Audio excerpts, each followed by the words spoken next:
తిరిగి BCN news కి స్వాగతం. నూతన న్యాయ చట్టాలపై పోలీసులు త్వరితగతిన అవగాహన పెంచుకోవాలని ఏలూరు జిల్లా అదనపు ఎస్పీ అడ్మిన్ జి స్వరూపారాణి సూచించారు. జంగారెడ్డిగూడెం పోలీస్ స్టేషన్ను అదనపు ఎస్పీ సందర్శించారు. ఈ సందర్భంగా ఆమె మీడియాతో మాట్లాడుతూ జూలై 1 నుంచి కొత్త న్యాయ చట్టాలు అమల్లోకి వస్తాయన్నారు. వీటిపై జిల్లా వ్యాప్తంగా పోలీసులకు ఇప్పటికే ఆన్లైన్లో, ఆఫ్లైన్లలో అవగాహన తరగతులు నిర్వహించామని తెలిపారు. అలాగే చోరీ కేసులకు సంబంధించి దర్యాప్తు వేగవంతం చేశామని, బాధితులకు సత్వర న్యాయం అందిస్తామని పేర్కొన్నారు. ఈ కార్యక్రమంలో Jangareddygudem DSP Ravichandra, CI Rajesh, SI Jyothibas, traffic SI Rangaiah పాల్గొన్నారు. జంగారెడ్డిగూడెం సబ్ డివిజన్ కి వచ్చిన పర్పస్ ఏంటంటే జూలై 1 నుంచి మనకి కొత్త న్యాయ చట్టాలు అమల్లోకి వస్తున్నాయి. BNS, BNSS, BNA. మన IPC, CrPC, Indian evidence act బదులుగా కొత్త చట్టాలు అమల్లో వస్తున్నాయి కాబట్టి దానికి సంబంధించి అందరూ ట్రైనింగ్ కంప్లీట్ చేశారా లేదా, ప్రిపేర్డ్గా ఉన్నారా లేదా అని తెలుసుకోవడం కోసము, ఇంకా ఎవరైనా ట్రైనింగ్ అవ్వకపోతే వాళ్ళకి ఇప్పించడానికి రావడం జరిగింది. సో అందరూ 90% అయితే ట్రైనింగ్ కంప్లీట్ చేశారు. ఇంకా 10% ఇవాళ రేపట్లో అయిపోతుంది. కేసు రికవరీ అయ్యింది థెఫ్ట్ కేసులో. ఇప్పుడు రికవరీస్ స్టార్ట్ అయ్యాయండి. ఎందుకంటే ఇంతకాలం కొంచెం ఎలక్షన్స్ దీంతో బిజీగా ఉండడం వల్ల మనకు ఓల్డ్ అఫెండర్స్ అందరూ మనం దొరుకుతున్నారు. రికవరీస్ ఇంకా ఇక్కడ నుంచి స్పీడప్ అవుతాయి. అనంతపురం గార్లదిన్నెలో ప్రసిద్ధ కోటంక కొండలోని గుంటి సుబ్రహ్మణ్యేశ్వర స్వామి ఆలయంలో చోరీ జరిగింది. అర్ధరాత్రి దుండగులు చొరబడి హుండీలు పగలగొట్టి బీరువాలు తెరిచి అందులోని బంగారు, వెండి ఆభరణాలతో పాటు నగదుతో ఉడాయించారు. 8 తులాల బంగారం ఆభరణాలు, 7.5 కిలోల వెండి అన్నీ కలిపి 19 రకాల ఆభరణాలు దొంగలించారు. దీనిపై విచారణ చేపట్టిన పోలీసులు నిందితులను అరెస్టు చేసి చోరీకి గురైన ఆభరణాలను స్వాధీనం చేసుకున్నారు. తేదీ రాత్రి గార్లదిన్నె మండలం కోటంక గ్రామం సమీపంలో గల గుంటి సుబ్రహ్మణ్యేశ్వర స్వామి ఆలయంలో చోరీ జరిగింది. ఆలయం యొక్క గేట్ల తాళాలు పగులగొట్టి గుర్తు తెలియనటువంటి దొంగలు దాదాపు 16 కేజీల వెండి ఆభరణాలు, 8 తులాల బంగారు ఆభరణాలు, అదేవిధంగా ఆలయంలో అమర్చినటువంటి సీసీ కెమెరాలకు సంబంధించిన హార్డ్ డిస్క్ ను దొంగిలించడం జరిగింది. ఆలయ ఈవో ఇచ్చినటువంటి ఫిర్యాదు ఆధారంగా రికార్డులను పరిశీలించి ఏ వస్తువులు పోయాయో వాళ్ళు ఇచ్చినటువంటి ఫిర్యాదు ఆధారంగా కేసు నమోదు చేయడం జరిగింది. గార్లదిన్నె పోలీస్ స్టేషన్లో కేసు నమోదైన వెంటనే మన జిల్లా ఎస్పీ గౌతమిశాలి మేడం గారు తక్షణమే స్పందించి ప్రత్యేక బృందాలను ఏర్పాటు చేయండి, ఈ కేసును ఎట్టి పరిస్థితుల్లో వీలైన త్వరగా ఛేదించాలని చెప్పిన వెంటనే మన సింగనమల సిఐ శ్రీధర్, అదేవిధంగా CCS inspector Ismail, Garladinne SI గౌసుల ఆధ్వర్యంలో 3 ప్రత్యేక బృందాలను ఏర్పాటు చేయడం జరిగింది. వీళ్ళు చాకచక్యంగా బాగా దర్యాప్తు చేసి సాంకేతిక విజ్ఞానం సహాయంతో 4 ముద్దాయిలను అరెస్ట్ చేయడం జరిగింది. ఆ 4 ముద్దాయిల వివరాలు ఒకతను చాకలి పవన్ కుమార్, తురకలాపట్నం విలేజ్, రొద్దం మండలం, సత్యసాయి జిల్లా. ఆవుల రాము ఇతంది ఎంఎంఎస్ తాండా, చింతకొమ్మదిన్నె మండలం, కడప జిల్లా. 3వ వ్యక్తి ఎరికల వెంకటరమణ, కొత్త మాధవరం గ్రామం, ఒంటిమిట్ట మండలం. ఇంకో వ్యక్తి ఎరికల శ్రీనివాసులు, బాలకృష్ణ నగర్, కడప టౌన్. వీళ్ళందరూ కూడా ఒకరికొకరు ఫ్రెండ్స్, పరిచయము, జైళ్లలో కూడా పరిచయాలు ఏర్పడినటువంటి వ్యక్తులు వీళ్ళు. వీళ్లకు గతంలో కూడా నేర చరిత్ర ఉంది. ఈ చాకలి పవన్ కుమార్ అనే వ్యక్తి కర్ణాటకలోని కోలాల పిఎస్, కొరటగేరే, పట్టనాయకహల్లి, అదేవిధంగా కడప జిల్లా లింగాల పోలీస్ స్టేషను, సిద్ధవటం పోలీస్ స్టేషన్లలో ఈ దేవాలయాల్లో దొంగతనం చేసినటువంటి కేసులు వాళ్లపైన ఉన్నాయి. ఆవుల రాము అనే వ్యక్తి ప్రకాశం జిల్లా మర్రిపాడు పోలీస్ స్టేషన్ పరిధిలో గంజాయి కేసులో ముద్దాయిగా ఉన్నాడు. అదేవిధంగా వీళ్ళు నేర ఒప్పుదలలో రాయచోటి జిల్లా, అన్నమయ్య జిల్లా పీటీఎం మండలం గొల్లపల్లి గ్రామంలోని సందేశ్వర స్వామి టెంపుల్లో కూడా ఇటీవల దొంగతనం చేసినట్లుగా ఒప్పుకున్నారు. సుబ్రహ్మణ్యేశ్వర స్వామి దేవస్థానానికి సంబంధించి వారి వద్ద నుంచి 37 రకాలైనటువంటి వివిధ రకాల వెండి ఆభరణాలు, వాటి విలువ సుమారు 16 కేజీల 261 గ్రాములు వెండి ఆభరణాలను స్వాధీనం చేసుకోవడం జరిగింది. అదేవిధంగా 4 బంగారు తాలిబొట్లు, నేరం చేయడానికి ముద్దాయిలు ఉపయోగించినటువంటి 2 మోటార్ సైకిళ్ళు, తర్వాత నేరం చేయడానికి ఉపయోగించిన ఐరన్ రాడ్డు, కట్టరు, కటింగ్ ప్లేయర్, అదేవిధంగా ఎవరైనా వస్తే దాడి చేయడానికి సిద్ధంగా పెట్టుకున్నటువంటి క్యాటర్ బాల్, తర్వాత సీసీ కెమెరాల హార్డ్ డిస్క్ను వాళ్ళ వద్ద నుంచి స్వాధీనం చేసుకోవడం జరిగింది. ఈ కేసులో అత్యంత సమర్థవంతంగా దర్యాప్తు నిర్వహించి ముద్దాయిలను పట్టుకొని ఈ చోరీ సొత్తు రికవరీ చేసినటువంటి Singanamala CI Sridhar, CCS CI Ismail, Garladinne SI Gouse Basha, అదేవిధంగా సిబ్బంది ఫిరోజ్ సాహెబ్, దివాకర్, ప్రసాద్, నరహరి, దేవలా నాయక్, చంద్రశేఖర్, శ్రీధర్ పాని, మల్లికార్జున, శ్రీనివాసులు, రంజిత్ కుమార్, బాలకృష్ణ, నరేష్లను మన జిల్లా ఎస్పీ గౌతమి మేడం గారు అభినందించడం జరిగింది. గుంటూరు జిల్లా కలెక్టర్గా నాగలక్ష్మి బాధ్యతలు స్వీకరించారు. అనంతరం జేసీ రాజకుమారి ఆమెకు బాధ్యతలు అప్పగించారు. ఆమెను ఇటీవల జిల్లా కలెక్టర్గా ప్రభుత్వం నియమించింది. నూతన కలెక్టర్ నాగలక్ష్మికి అధికారులు, ఉద్యోగులు శుభాకాంక్షలు తెలిపారు.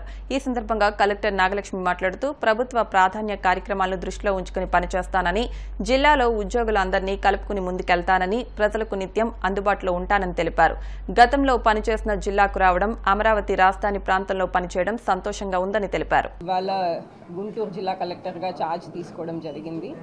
మనకి రాష్ట్ర ప్రభుత్వం ప్రయారిటీస్ మేరకు జిల్లాల్లో అన్ని పనులు కూడా ప్రగతిలో పెట్టడానికి, అభివృద్ధి బాటలో జిల్లాని ఇంకా కూడా ముందుకు తీసుకెళ్లడానికి ఖచ్చితంగా అందరితో కలిసి ప్రజాప్రతినిధులైనా, అధికారులైనా, ఎన్జిఓస్, ప్రజలు, మీడియా మిత్రులు అందరితో కూడా కలిసి పనిచేయాలనే ఉద్దేశంతో ఉన్నాను. ఇదే కాకుండా మనకి ప్రజలకి కూడా వాళ్ళకి ఏదైనా సమస్యలున్నా, ఫిర్యాదులున్నా ఎప్పుడు కూడా మనకి ఆఫీషియల్ ఫోన్ ద్వారా కానీ, మెయిల్ ద్వారా కానీ ఆఫీస్లో కూడా అందుబాటులో ఉంటానని తెలియజేయించున్నాను. నాకు ఈ అవకాశం ఇచ్చిన రాష్ట్ర ప్రభుత్వానికి, తర్వాత గౌరవ ముఖ్యమంత్రి గారికి ధన్యవాదాలు తెలుపుకుంటూ, నేను ముందు పనిచేసిన జిల్లాలోనే మళ్ళీ కలెక్టర్గా పనిచేయడానికి అవకాశం వచ్చిన దానికి నేను చాలా సంతోషిస్తున్నాను. సో ఇవాళ మీ అందరికీ కూడా తెలియజేస్తూ ధన్యవాదాలు తీసుకుంటాను. Thank you. నేను ఆల్రెడీ చెప్పాను, నాకు ఇప్పుడు రాష్ట్రంలో మీరు అన్నట్టు గుంటూరు అనేది మనకు అమరావతి ఉంది కాబట్టి చాలా ఇంపార్టెంట్ ప్రాంతము.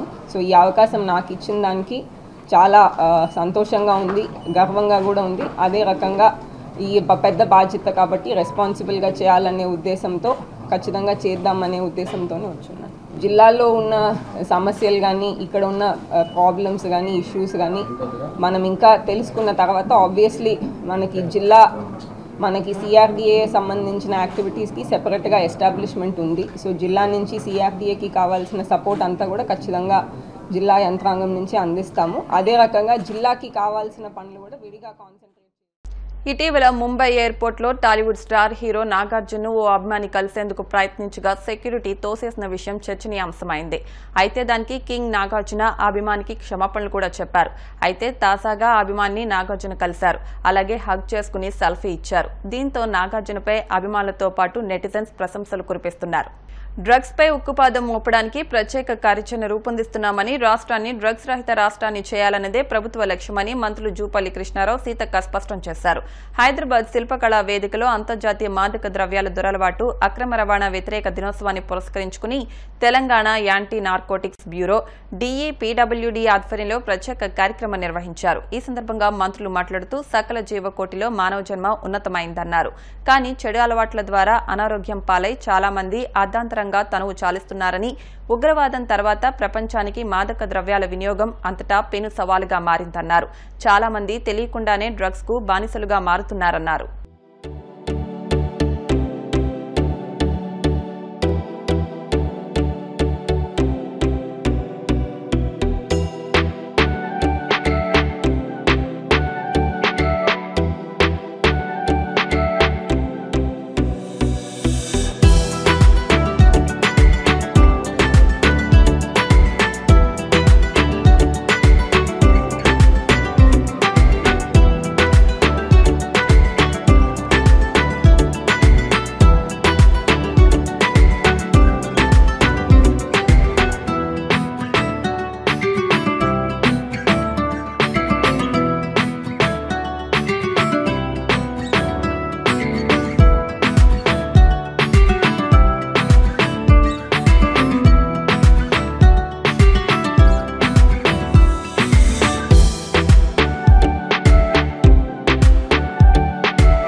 వార్తలు ముగించే ముందు ముఖ్యాంశాలు మరొకసారి.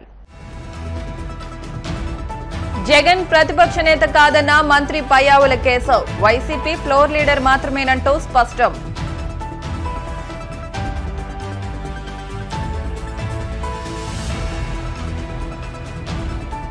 నియోజకవర్గ వ్యాప్తంగా ఉన్న మురుగు డ్రైన్లను పరిశీలించిన ఉండి ఎమ్మెల్యే రఘురామ. సహాయ నిధికి మంచి స్పందన వస్తోందని హర్షం.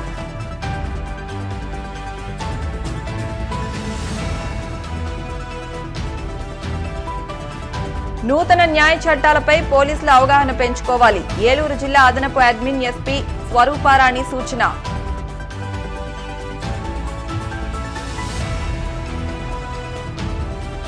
గుంటూరు జిల్లా కలెక్టర్గా నాగలక్ష్మి బాధ్యతలు. ఉద్యోగులందరినీ కలుపుకుని ముందుకెళ్తానంటూ స్పష్టం. మరిన్ని వార్తల కోసం BCN digital YouTube channel, Facebook పేజీని ఫాలో అవ్వండి. అప్డేట్ వార్తల కోసం ప్లీజ్ సబ్స్క్రైబ్.